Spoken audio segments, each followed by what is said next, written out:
जय हिंद दोस्तों, मेरा नाम है सागर गुप्ता। डिजायर टू लर्न में आपका स्वागत है। तो आज हम कवर करने वाले हैं 9 दिसंबर के करंट अफेयर्स। यहाँ पे अपन कवर करेंगे कुछ इंपॉर्टेंट फैक्ट्स और द हिंदू और इंडियन एक्सप्रेस को भी कवर करेंगे। अगर आप कोई भी एग्जाम के लिए प्रिपरेशन कर रहे हो तो ये वाली सीरीज आपके लिए मोस्ट इंपॉर्टेंट सीरीज साबित होने वाली है। तो चलिए बिना किसी देरी के कनेक्ट करते हैं डॉट्स को। चलिए शुरू करते हैं।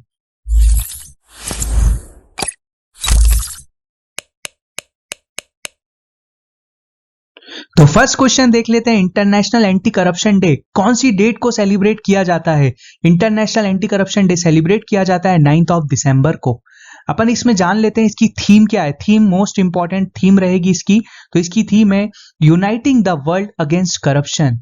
हमें यूनाइट करना है, वर्ल्ड को एक साथ लाना है करप्शन के अगेंस्ट। ठीक है, तो इसमें अगर अपन देखें तो ये आपको इंपॉर्टेंट क्वेश्चन हो सकता है। ये आ सकता है कि इसकी थीम आ सकती है, इसका डे आ सकता है कि कौन सी डे को सेलिब्रेट किया जाता है।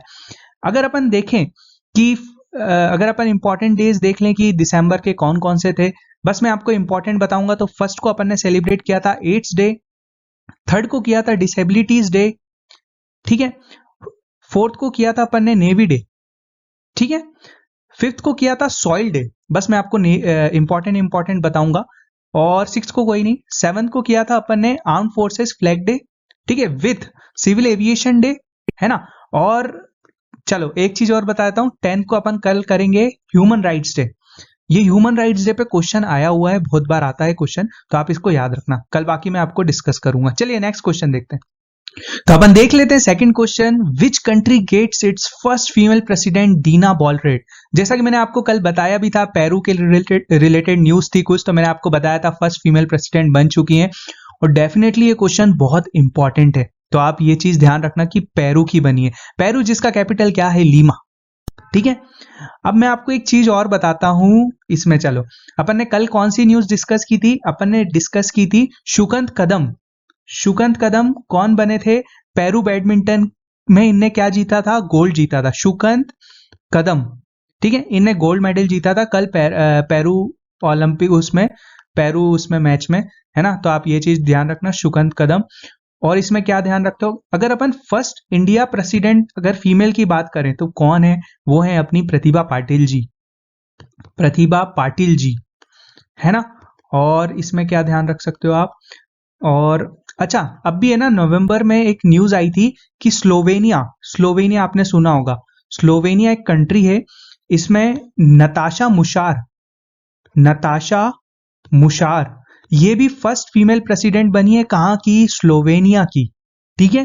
तो आप ये चीज भी ध्यान रख सकते हो। और ये जो फर्स्ट फीमेल प्रेसिडेंट दीना बोरेट बनी है, इनने किसको इम्पीच्ड किया था? इनने इम्पीच किया पेड्रो कैस्टिलो को, ठीक है। बस आपको ये ध्यान रखना है, पेरू में अभी फर्स्ट फीमेल प्रेसिडेंट कौन बनी है? दीना बोरेट, ठीक है। बस और कुछ आपको ध्यान नहीं रखना है। नेक्स्ट क्वेश्चन देखते हैं। नेक्स्ट क्वेश्चन है, who has been named as the chairman of NABARD? ठीक है, नबार्ड का क्या फुल फॉर्म है? नबार्ड का फुल फॉर्म है national bank for agriculture and rural development. तो कौन बने हैं नबार्ड के? के वी साजी, ठीक है, के वी साजी। अच्छा, नबार्ड आपसे मैं पूछूं कौन सी मिनिस्ट्री के अंदर वर्क करता है? तो नबार्ड करता है मिनिस्ट्री ऑफ फाइनेंस के अंदर, ठीक है, मिनिस्ट्री ऑफ फाइनेंस के अंदर करता है। इसका फॉर्मेशन कब हुआ था? इसका फॉर्मेशन हुआ था 1982 में। इसका फॉर्मेशन हुआ था 1982 में। अब इसका हेडक्वार्टर कहाँ पे? इसका हेडक्वार्टर है मुंबई, जैसा मोस्टली बैंक्स के होते हैं, ठीक है। और ये क्या करता है, जो रूरल एरियाज में जो बैंक्स वगैरह होते हैं उनको क्या करता है? प्लानिंग ऑपरेशंस वगैरह में हेल्प करता है। बाकी आप इसे इकोनॉमिक्स में पढ़ाने की कोशिश करूंगा आपको, ठीक है। बाकी इसमें और कुछ नहीं देखना है। ये एपेक्स रेगुलेटरी बॉडी है, रेगुलेशन करता है रीजनल रूरल बैंक्स में and cooperative banks in India में, ठीक है। नेक्स्ट क्वेश्चन देखते हैं। बट आप ये नाम याद रखना, के वी साजी, ठीक है। के वी साजी कौन बने? नबार्ड के chairman. Which of the following has become the India's first payment gateway to support credit cards on UPI? ठीक है, तो ये बना है रेजर पे, ठीक है। Razorpay become India's first payment gateway to support credit cards on UPI. अब देखो रेजर पे क्या है? रेजर पे क्या है? Payment gateway. अगर आपको पूछ ले which one of the following is the payment gateway, ऐसे क्वेश्चन कभी पूछ ले तो रेजर पे उसमें अगर ऑप्शन है तो आप रेजर पे लगा देना, है ना। रेजर पे के फाउंडर कौन थे? ये चलो, ये स्टार्ट हुआ था 2014 में स्टार्ट हुआ था। इसका हेडक्वार्टर है बेंगलोर में और इसके फाउंडर हैं, ये दोनों आईआईटी रुड़की में मिले थे। इसके फाउंडर है शशांक कुमार और कौन है, हर्षिल माथुर। हर्षिल माथुर इसके फाउंडर है और शशांक कुमार इसके फाउंडर है। ये दोनों आईआईटी रुड़की में मिले थे, ठीक है। और इसमें क्या डिस्कस कर सकते हैं, बस आपको ये ध्यान रखना है कि इंडिया का फर्स्ट पेमेंट गेटवे कौन बना है जो credit cards on UPI support करेगा, तो वो है रेजर पे, ठीक है। नेक्स्ट क्वेश्चन देख, तो अपन फिफ्थ क्वेश्चन देख लेते हैं। Which state is in partnership with startup TechEagle has unveiled Asia's first drone delivery hub.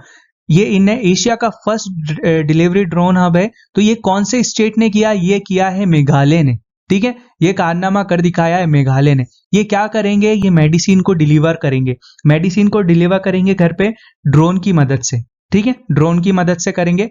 और जो इसकी फर्स्ट फ्लाइट थी, फर्स्ट ड्रोन फ्लाइट थी, वो थी जैंगजल। अगर मेरा प्रोनाउंसिएशन थोड़ा गलत है तो प्लीज माफ कीजिएगा। जैंगजल कोई एक म्युनिसिपल कॉर्पोरेशन थी, उधर से यहाँ से करा था इनने फ्लाइट को, जिसमें 2.5 घंटे लगते हैं नॉर्मली कितने घंटे लगते थे, 2.5 घंटे, लेकिन ये ड्रोन की फैसिलिटी से कितने घंटे लगे, सिर्फ 30 मिनट लगे, आधा घंटा उसमें वो मेडिसिन डिलीवर हो गई। अब अगर आपको सामने आ जाए कि मेघालय से रिलेटेड अपन एक 2-3 चीजें देख लेते हैं, मुझे जो याद आ रही है मेघालय से। अपन देखते हैं अभी रिसेंटली असम और मेघालय ने एक साइन पैक्ट किया, बॉर्डर साइन पैक्ट किया। आप ये चीज ध्यान रख सकते हो। और क्या ध्यान रख सकते हो, लिविंग रूट ब्रिज कहाँ पे है, मेघालय में, इसको दर्जा मिला यूनेस्को के थ्रू। अब इंडिया का फर्स्ट जियो हेरिटेज साइट, ये देखना पक्का कहीं ना कहीं क्वेश्चन आएगा, ये इंडिया का फर्स्ट जियो हेरिटेज साइट कहां पे है, ये कौन से उसको मिला है केव को, ये मिला है मोमुल केव को, मोमुल केव, ठीक है। ये मैंने आपको डिस्कस भी किया था मेघालय के टाइम, तो आप ये चीज याद रख सकते हो। और कौन सी स्टेट में किया है, तो आप ये ध्यान रखना मेघालय में। और ये एशिया का फर्स्ट ड्रोन डिलीवरी हब बना है, ठीक है। नेक्स्ट क्वेश्चन देखते हैं। तो अब 6 क्वेश्चन देख लेते हैं। कौन सी कंट्री ने पास किया क्रिमिनल कोड जिसमें बैन किया है सेक्स आउटसाइड मैरिज के अलावा अगर आप सेक्स करते हो, ये वाला इस चीज में दिया गया है, कौन सी कंट्री ने किया है, तो वो है अपनी इंडोनेशिया ने, ठीक है। ये आप ध्यान रख सकते हो। इस टाइप के क्वेश्चन है ना, पूछ लिए जाते हैं, तो आप ये ध्यान रखना। इंडोनेशिया से आपको क्या याद आता है, इंडोनेशिया से एक ही एक्सरसाइज याद आती है ज्यादा इंपॉर्टेंट, गरुड़ा शक्ति, ठीक है। गरुड़ा शक्ति कौन सी कंट्री के बीच में, इंडिया और इंडोनेशिया के बीच में, है ना। तो आप इंडोनेशिया का मुझे कमेंट सेक्शन में कैपिटल बताना, ठीक है। चलो नेक्स्ट क्वेश्चन देखते हैं। One district one product recently in news watch launched in January 2018 by which government. आपको ये पता है वन डिस्ट्रिक्ट वन प्रोडक्ट कौन सी सरकार ने किया था, कौन सी स्टेट गवर्नमेंट ने किया था 2018 में, तो ये करा था अपना यूपी ने, ठीक है, उत्तर प्रदेश ने किया था। अब मैं आपको ये बताता हूं ओडीओपी क्यों न्यूज में, क्योंकि इसने है ना मर्ज हो गया ये डिस्ट्रिक्ट एज एक्सपोर्ट हब के साथ। किसके साथ मर्ज हो गया ये, district as export hub DEH के साथ मर्ज हो गया ये। पहले तो ये हुआ था स्टेट लेवल पे, फिर देन इसको अच्छा लगा ये, तो सेंट्रल लेवल ने भी इसको अडॉप्ट कर लिया। इसमें आपको और कुछ ध्यान नहीं रखना है। और हाँ, रिसेंटली अभी क्या लॉन्च किया था यूपी ने लॉन्च किया था वन डिस्ट्रिक्ट वन स्पोर्ट, है ना। ये भी आप ध्यान रख सकते हो कि कौन सी स्टेट ने गवर्नमेंट ने किया, तो आप बोलोगे यूपी ने। चलो नेक्स्ट क्वेश्चन देखते हैं। What is the rank of India in world strongest passport list by Aton Capital? India की रैंकिंग क्या रही है अपनी एटॉन कैपिटल के द्वारा। देखो एटॉन कैपिटल तो इतना इंपॉर्टेंट नहीं है, अगर आपको हेनलेस क्या आएगा ना, जब मैं बताऊंगा आपको हेनलेस की रिपोर्ट जब आएगी, तो वो बहुत ज्यादा इंपॉर्टेंट रहती है और वही क्वेश्चन एग्जाम में आता है। तो इंडिया की इसमें कौन सी रैंक रही, इंडिया की रैंक रही 87। तो आंसर क्या होगा इसका 87। और वैसे फर्स्ट किसकी रही, अगर आपसे फर्स्ट पूछ लें तो फर्स्ट रही है वो UAE की, ठीक है। आपको UAE ध्यान रखना है। और इसमें क्या ध्यान रख सकते हो आप, अच्छा अभी 8th किस में आएगी, 8th अब नहीं आएगी एडवर्टाइजमेंट में। जैसा मैंने आपको कल बताया था, एडवर्टाइजिंग इन 2023 में अपनी 8th रैंक हो जाएगी, तो आप ये चीज भी ध्यान रख सकते हो। 8th नंबर से याद आ गया मुझे। चलो है ना, नेक्स्ट क्वेश्चन देखते हैं। तो 9th क्वेश्चन है अपने स्क्रीन पे, the 9th world Ayurveda Congress कौन होस्ट कर रहा है, कौन सा स्टेट और यूटीज होस्ट कर रहा है, तो वो होस्ट कर रहा है पन्नेजी गोवा में, ठीक है ना, कहाँ पे कर रहा है, गोवा में। और कुछ आपको इसमें ध्यान नहीं रखना है। अच्छा, गोवा से क्या याद आता है आपको, international film festival of India, जिसमें फोकस कंट्री कौन है, फ्रांस, ठीक है। और क्या याद आता है अपन को गोवा से, अच्छा अभी लूसोफोन जो फेस्टिवल हुआ था वो कहाँ पे होता है, वो होता है गोवा में, ठीक है। और क्या याद रख सकते हो, अच्छा हाँ, 37th edition of national games, 37th edition of national game कहाँ पे होगा, ये होगा गोवा में। ये भी आप बहुत इंपॉर्टेंट चीजें ध्यान रखना, ये पक्का क्वेश्चन आएगा एग्जाम में, है ना। तो अब नेक्स्ट क्वेश्चन देखते हैं। Recently Kuril island is in news, है ना। तो the Kuril island dispute between Japan and which country, तो ये है अपनी रशिया। एक्चुअली क्या हुआ है, कुरिल आइसलैंड ये है, ठीक है, ये विवादी एक जगह है ये कुरिल आइसलैंड। तो रशिया ने क्या करा, रशिया ने अपनी जो ब्रह्मोस का है तो वो यहाँ पे क्या कर दिया, डिप्लॉय कर दिया, ठीक है। जो रशिया के पास ब्रह्मोस टाइप का है तो उन्होंने यहाँ पे डिप्लॉय कर दिया उसको, तो इसलिए ये कुरिल आइसलैंड न्यूज में आ गया। तो ये डिस्प्यूटेड एरिया कौन कौन सी कंट्री के बीच में है, रशिया और जापान के बीच में। अब आप इसमें और क्या याद रख सकते हो, इसमें याद रख सकते हो जो कुरिल आइसलैंड है ना, कुरिल आइसलैंड किस किस को सेपरेट करता है मैं बताता हूं। यहाँ पे सी ऑफ ऑक्सटॉक, सी ऑफ ऑक्सटॉक्स्ट, ठीक है, किसको ये सी ऑफ ऑक्सटॉक, और यहाँ पे है कुरिल आइसलैंड, और ये किसको सेपरेट करता है, पैसिफिक ओशियन को, ठीक है। अगर आपसे पूछ लें कि कौन सा आइसलैंड पैसिफिक ओशियन और सी ऑफ ऑक्सटॉक को सेपरेट करता है तो आप बोलोगे कुरिल आइसलैंड, ठीक है। ये एक मैंने बहुत इंपॉर्टेंट फैक्ट बताया, इसमें और कुछ ध्यान नहीं रखना है। नेक्स्ट क्वेश्चन देखते हैं। तो अपन 11th क्वेश्चन देख लेते हैं। कौन से बैंक को अवार्ड मिला है EAG laureate award in international olympiad of financial security.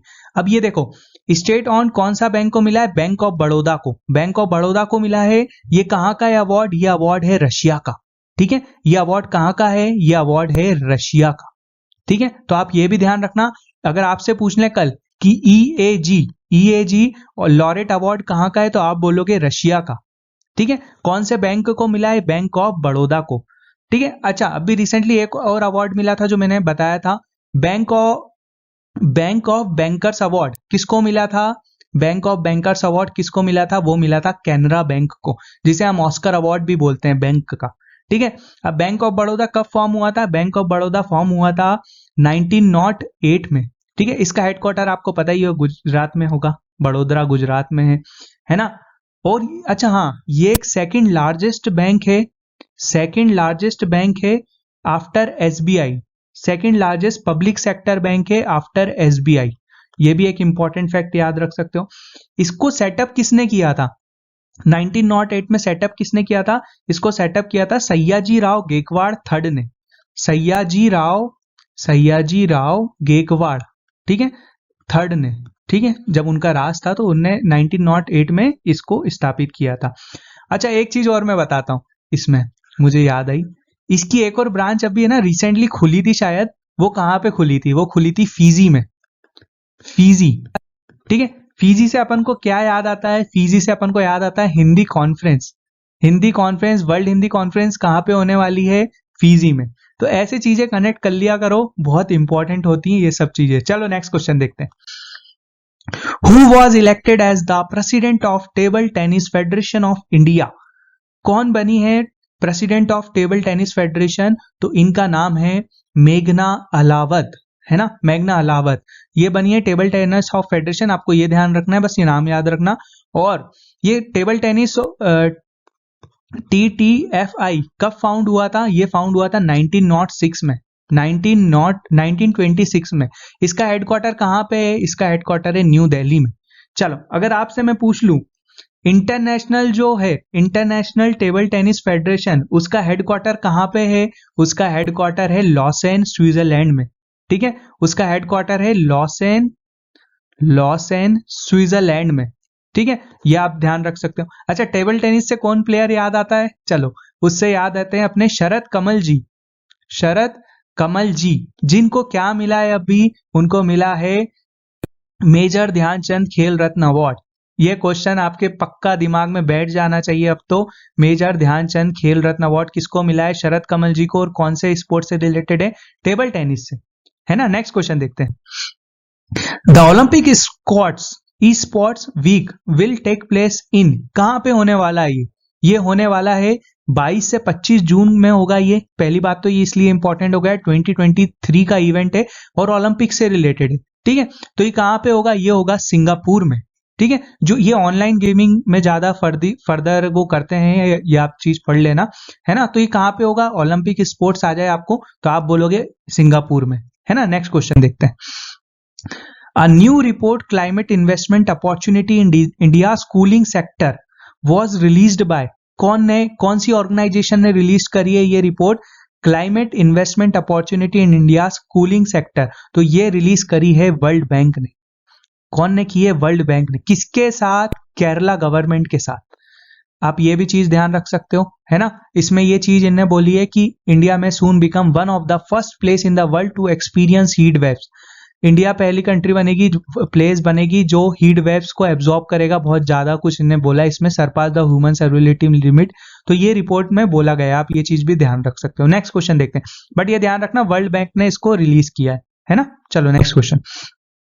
Who has assumed the charge as chairman and MD of Bharatiya Nabhikiya विद्युत निगम लिमिटेड भवानी, ठीक है। भवानी से आपको ध्यान रखना है, इनके अभी रिसेंटली चेयरमैन बने हैं, वो कौन बने हैं? केवी सुरेश कुमार जी। केवी सुरेश कुमार जी। भवानी जो कि एक पूरी enterprises, wholly owned enterprises government of India की, है ना। Bhavani is currently constructing a 500 megawatt prototype fast breeder reactor. कहां पे बना रही है ये? इसलिए क्वेश्चन मैंने लिया है, ये कहां पे बना रही? कल्पाकप्पम चेन्नई में, चेन्नई में बना रही है ये, ठीक है, भवानी। तो आप इससे ये ध्यान रखना। और मैंने एक चीज और लिया, आपको बताता हूं। अपन ने 7 न्यूक्लियर पावर प्लांट ऑपरेशनल लिए हैं जो अभी ऑपरेशन में है। तो सबसे जो पुराना अगर देखा जाए तो वो है अपना तारापुर एटॉमिक पावर स्टेशन। कब का है ये? 1969 का। इससे मैच द कॉलम्स हमेशा आते हैं, तो आप ये न्यूक्लियर पावर प्लांट याद रखना, इसका स्क्रीनशॉट ले लेना, लिख लेना इनको कहीं। तो सबसे पुराना है अपना Tarapur atomic power station. Rajasthan में कौन सा है? राजस्थान एटॉमिक 1973 का। मद्रास कलप्पम एटॉमिक पावर स्टेशन, ठीक है, कहां पर है? 1984 में, तमिलनाडु में। कलप्पम आ जाए तो आप लगाओगे तमिलनाडु। नरोरा कहां पे है? उत्तर प्रदेश में। कितनी बार आया एक क्वेश्चन कि नरोरा एटॉमिक पावर स्टेशन बताओ कहां पे है, तो वो है अपना उत्तर प्रदेश में। ककरापुर कहां पे? ककरापुर है गुजरात में, है ना। Kaiga atomic power station Karnataka में। कुंडलकम कहां पे? तमिलनाडु में। सबसे ज्यादा अगर आपसे पूछ लें किसकी कैपेसिटी है, तो कुंडाकुलम की कैपेसिटी है ना। सबसे पुराना आपसे पूछ ले तो कौन सा है? वो तारापुर एटॉमिक पावर स्टेशन, है ना। तो ये चीजें इस ध्यान रखना, बहुत इंपॉर्टेंट है। Next question. तो आपके लिए प्रैक्टिस सेट देख लेते हैं आज क्या है practice question. Ocean wave energy converter that can generate electricity from sea waves, the product has been named. तो आपको बताना है कि कौन सी ये इक्विपमेंट है जो इलेक्ट्रिसिटी फ्रॉम सी वेव से निकालने वाला है। तो वो है रोशनी, सतलज, सिंधुजा, गंगा। कमेंट सेक्शन में आप मुझे बताओगे, ठीक है। रिक्वेस्ट करूंगा लाइक और शेयर और कमेंट प्लीज करिए, ये सीरीज ज्यादा से ज्यादा लोगों के पास पहुंचेगी तो उन्हें भी हेल्प होगी। ये मैंने इसलिए लिया है, इन लोग ये बहुत अच्छे कमेंट करते हैं अपनी महफिल वाले, ठीक है। महफिल जमा देते हैं बिल्कुल अच्छे से, है ना। बहुत अच्छे अच्छे कमेंट्स करते हैं। ऑलिव वेलर ने बोला कि यार आप कनेक्ट कर रहे हो डॉट्स को, तो या दैट डेफिनेटली अपन कनेक्ट करेंगे। ये भाई एडिक्टेड हो गए इस सीरीज के लिए, मैं भी एडिक्टेड हो गया हूँ आप लोगों को पढ़ाने के लिए, ठीक है। डेली आप लोगों के लिए करंट अफेयर्स पढ़ाता हूँ, है ना। तो बहुत इंपॉर्टेंट चीज है, मैंने आप भी कमेंट कीजिए, मैं भी आप लोगों को ये कमेंट चेक करता हूँ, ठीक है। चलिए मिलते हैं। तो मैं आशा करता हूं आपको ये लेक्चर पसंद आ रहा होगा, ये सीरीज पसंद आ रही होगी। अगर आप मुझे और आगे देखना चाहते हो इस सीरीज को, तो प्लीज लाइक और शेयर इस सीरीज को ज्यादा से ज्यादा फैलाइए, है ना। आपसे रिक्वेस्ट करता हूं। और अगर आप करंट अफेयर्स पढ़ना चाहते हो तो आप इंस्टाग्राम भी फॉलो कर सकते हैं डेली अपडेट्स के लिए।